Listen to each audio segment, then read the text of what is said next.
something in the canyon. It was red, identical in structure, but dormant. Entombed in layered sediment older than any known formation, and no tool could leave those marks. No creature could have carved that hole. The two were put together, and they began to orbit, a dance, intentional, geometric, and escalating. Their resonance of obelisks from beneath the ground. Black spires made out of weird metal. When the hill between them was not born, it converged. We started calling it the purple one.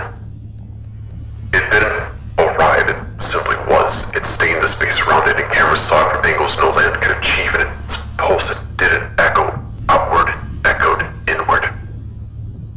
We brought it here, sealed it, and buried it below levels of too far.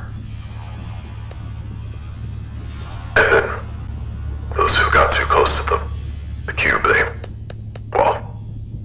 disappeared. They didn't scream, they didn't fall, they just vanished.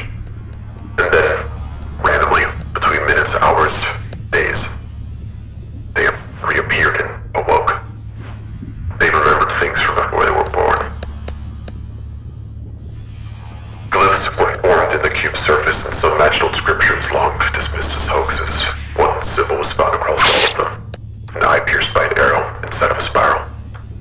The linguist assigned to decoding it, she went blind.